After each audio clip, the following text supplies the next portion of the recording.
Jeannie Mounger, thank you so much for joining me on WMNF's Midpoint today. I really appreciate you coming on. Of course. Well, let's get some background about you. What is it that you do at USF? Well, I'm a PhD candidate and I study ecological genomics of coastal and invasive plant species. So I study red mangroves here in Tampa Bay and Spartina alterniflora, which is a cordgrass that is a really integral component of marsh ecosystems in Florida, but along the Atlantic coast of the United States as well. And I also do some work in Japanese knotweed, which is a significant global invasive species. Well, the reason I asked you on today is to talk about this request for information that USF has put out to potentially develop some land that's north of Fletcher Avenue on the north of the USF Tampa campus. So what is it that you know about this project? Well, I first learned about the news from the Biz Journal article that was recently published, rather than hearing about it from the university or through the university system. And I brought this article up to several faculty members in my department to see if they were familiar with this request for information for development plans of the USF Forest Preserve and the golf course. But no one I corresponded with was aware of it.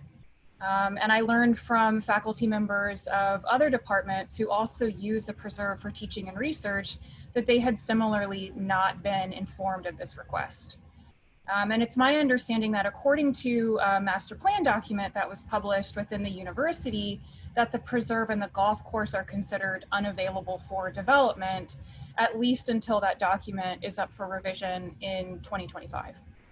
And we'll talk more about this preserve and what it means to the students and the faculty there in just a second. But I do want to say that I did reach out to USF. I requested an interview from their spokesperson, and they did not grant the interview request, but they did send a statement. And I'm going to read that statement, so this kind of sets a little bit of the background for what this is all about. Adam Freeman says that he sent me the request for information for possible development here.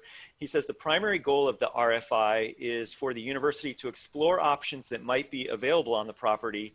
The RFI allows USF to gauge interest and obtain information to consider the best strategy for a potential project, such as the possibility of a ground lease that could provide greater financial resources to support the university's mission and benefit our students, faculty, and staff.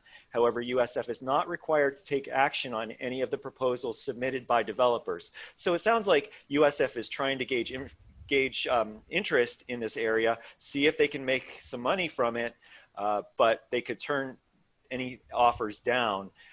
How do you feel about just the idea that the university is putting out this request for information? Well, I think that the implication of potential development is pretty short-sighted, and possibly too that even just the request for information or the search for potential ground leases is really being proposed without consideration for the faculty and the students, but also community partners who utilize the preserve as well as the golf course as a core university facility. And it seems to me that the university is perhaps unaware that really the overwhelming majority of the preserve property is considered a designated wetland. And from what I've seen of their proposal, they don't seem to know that at least 550 of these 700 plus acres are either completely unbuildable or are trapped within a wetland matrix of unbuildable land.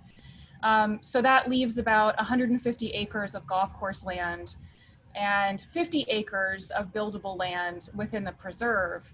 And it's really this 50 acres in the preserve that is such a valuable resource for teaching and for research in various departments within USF.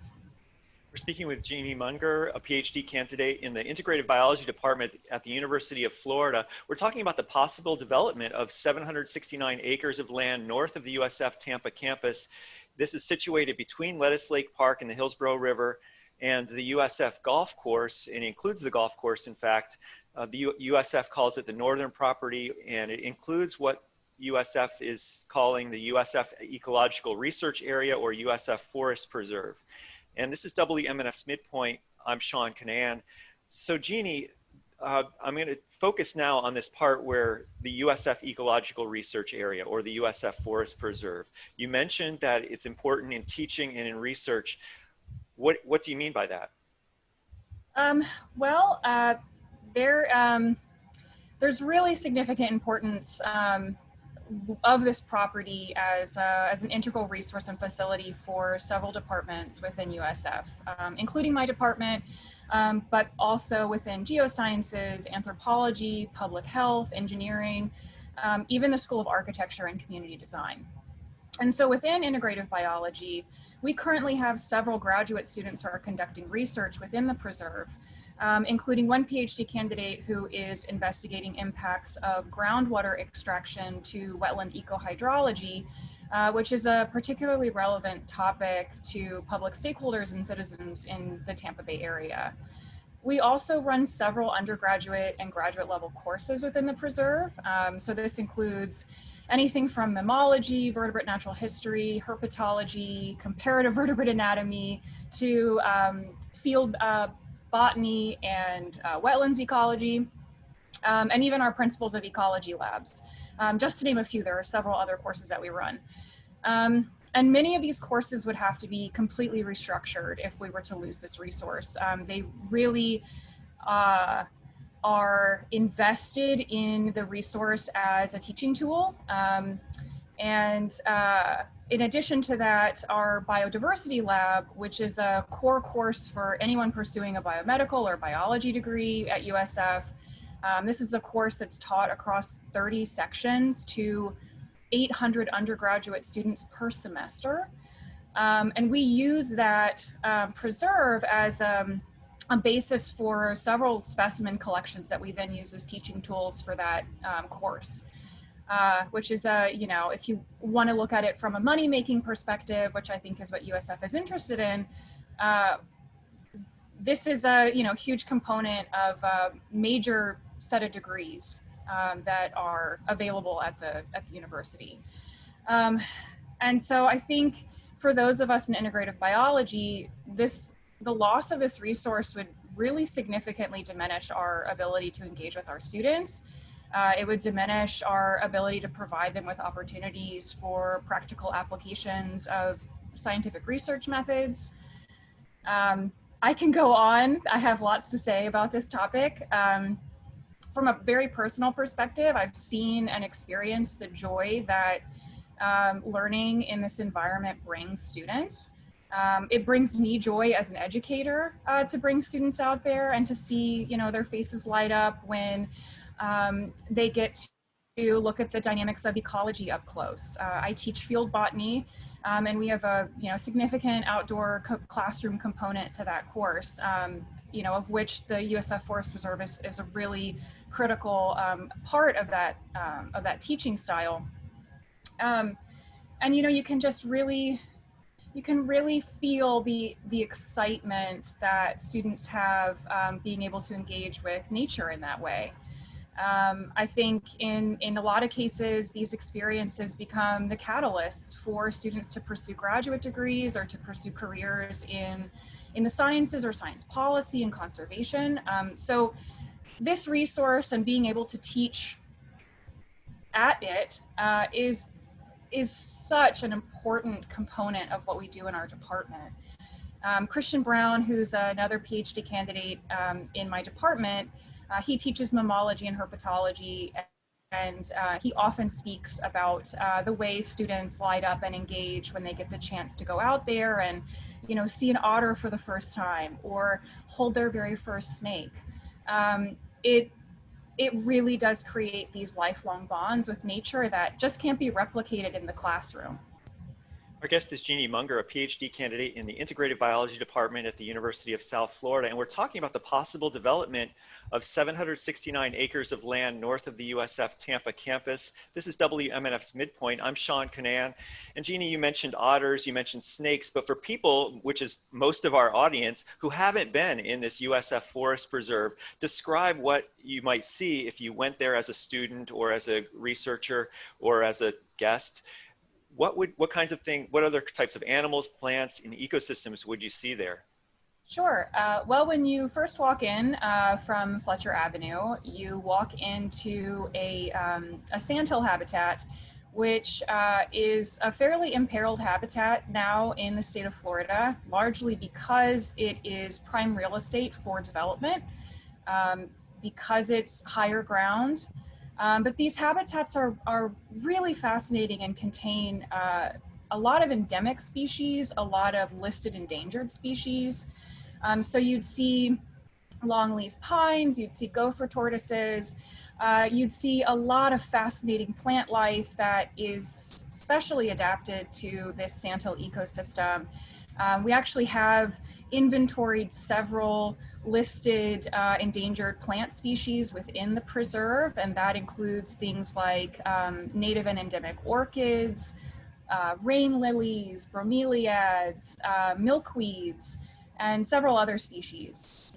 Um, so you'd walk through the sandhill, and then as you walk further north, you end up in a really tremendous wetland area.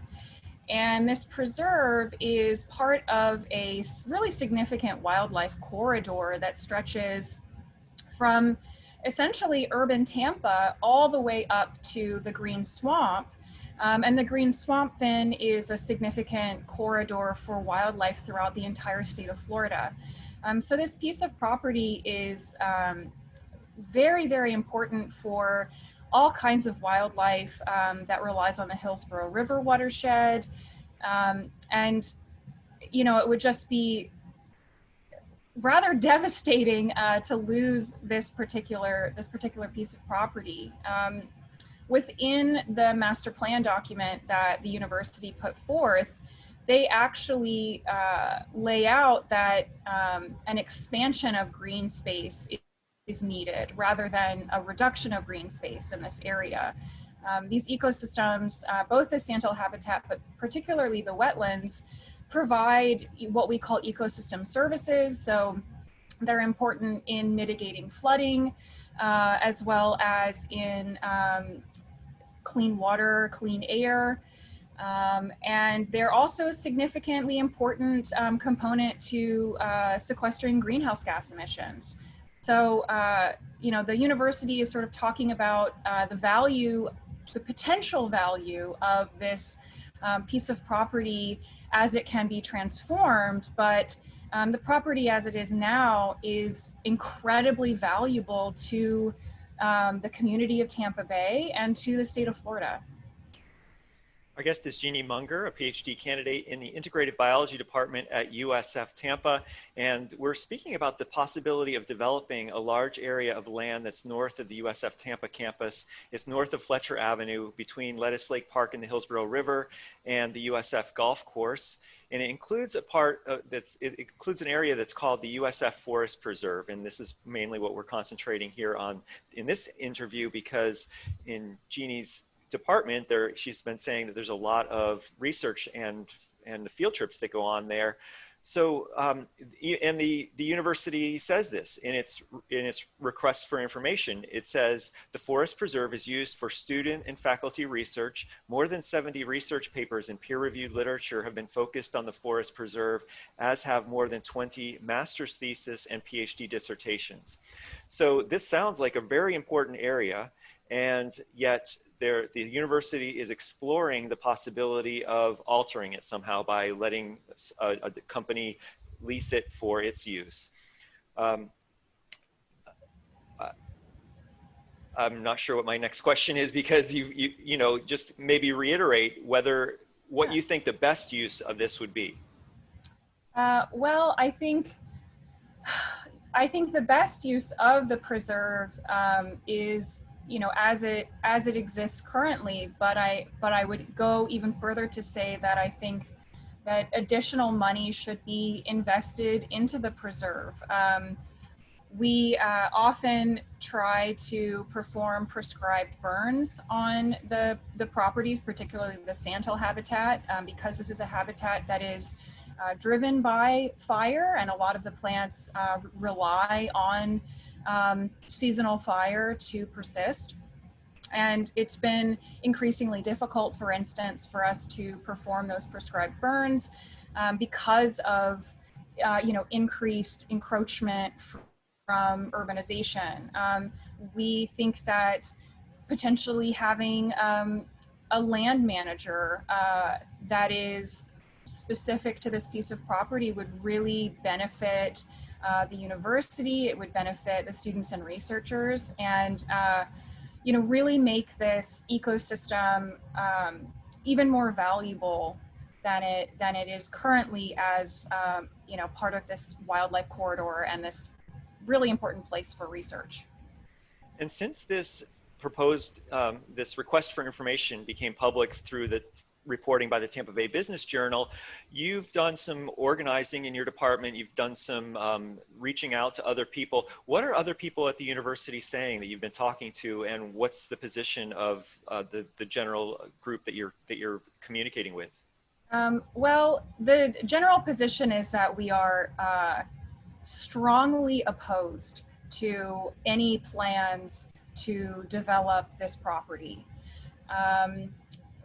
Hearing from anthropology, I learned as well that there are Native American burial sites on this property, and as well as significant indigenous cultural items. And so just taking the ecological component and the archaeological component into consideration, what we see is that USF could potentially not only be breaking their binding agreement in this master plan, but they may be looking at running counter to several state and federal regulations. There are numerous regulatory laws related to environmental and archaeological resource protection that the university is required to adhere to, and which development is completely incongruous with. So I would say from the people in several departments that I've spoken to that, the unified voice is we are very opposed to any developments. And are you calling for people to take any actions? Currently, there are actions being taken within the university system. And I think once those play out, that we'll, see where the university is interested in going with this proposal, and, just play it by ear as things develop. Well, Jeannie Mounger with USF's Integrative Biology Department, a PhD candidate, is there anything else that you'd like to add to as a final word to let our listeners know about the importance of this land? Gee, well, I feel as though I said a lot, but I certainly want to drive home again, that while this is an important place for researchers and students at USF, it's also important for the community. As I said before, because of its mitigating factors, because of the ecological functions that it performs for the greater community, I think it's really important that the citizens of Tampa Bay understand how valuable this ecosystem is to them, even if they're not actively involved in research or study within it. Well, Jeannie, thank you so much for coming on WMNF's Midpoint. I really appreciate it. Thank you for having me.